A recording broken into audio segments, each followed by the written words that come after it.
Assalamualaikum warahmatullahi wabarakatuh. Halo semuanya, selamat datang di podcast saya Rini Haryanti.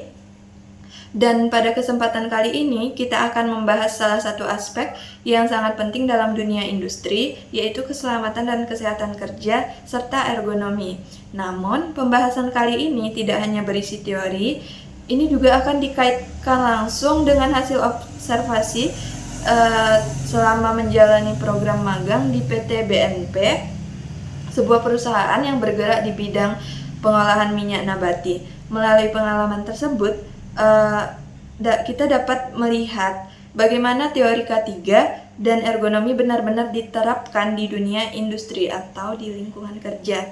Bersama saya sudah hadir rekan saya Selvia Cinta yang akan berbagi hasil pengamatannya dan pemahamannya mengenai penerapan K3 dan ergonomi di PT BNP. Halo Selvia, apa kabar? Wah, alhamdulillah baik.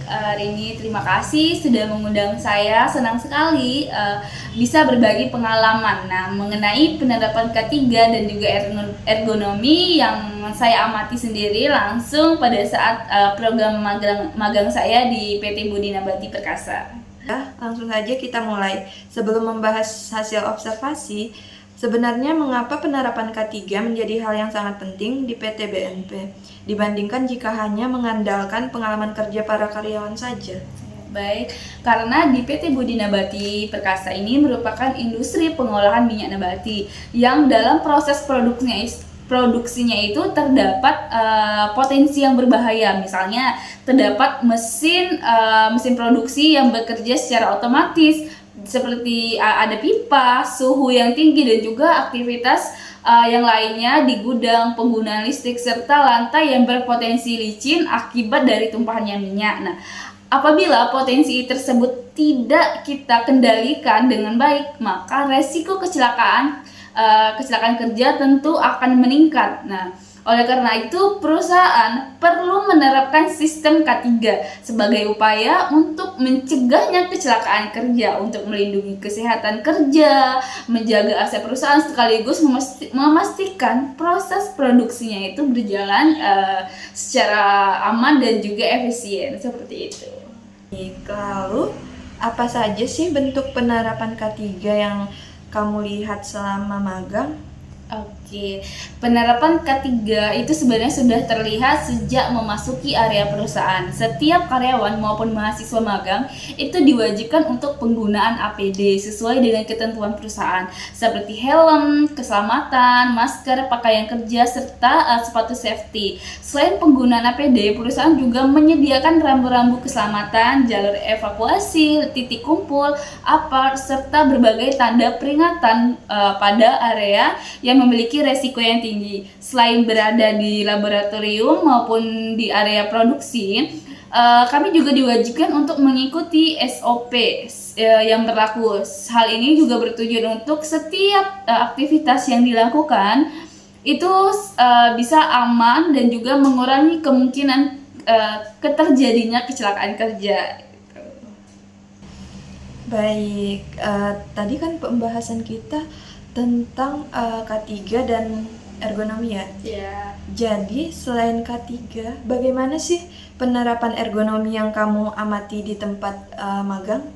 Oke, ergonomi adalah penyesuaian pekerjaan dengan kemampuan manusia agar pekerjaan tersebut dapat dilakukan secara aman, nyaman dan juga efisien. Nah, di PT Budi Nabati Perkasa ini saya melihat berbagai contoh penerapannya. Misalnya itu di bagian tata letak mesin dibuat mengikuti alur proses produksi sehingga memudahkan mobilitas pekerja. Pada proses pemindahan bahan baku, produk juga digunakan alat pembantu yaitu alat angkut sehingga pekerja tidak perlu untuk mengangkut beban secara manual. Nah, di bagian laboratorium QC, meja pekerja dan peralatannya itu ditata agar mudah untuk dijangkau. Nah, dijangkau oleh panelis. Hal tersebut untuk membantu mengurangi gerakan yang tidak perlu dan membuat pekerjaannya itu lebih efisien lagi, seperti itu.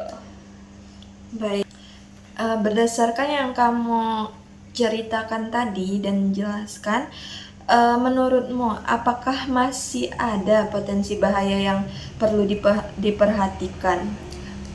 Tentu masih ada. Misalnya itu seperti lantai yang terkena tumpahan minyak, itu harus segera dibersihkan agar tidak menjadi penyebab pekerja itu menjadi terpeleset. Nah, kemudian pekerja juga harus tetap disiplin menggunakan APD, karena sebaik apapun sistem K3, kita juga yang diterapkan di perusahaan, apabila pekerja itu tidak memenuhi aturan dari perusahaan tersebut, resiko kecelakaan kerja tetap dapat terjadi. Nah, selain itu, pekerja yang melakukan aktivitas berulang atau berdiri dalam waktu yang cukup lama itu perlu memperhatikan posisi kerja agar tidak mengalami kelelahan otot seperti itu.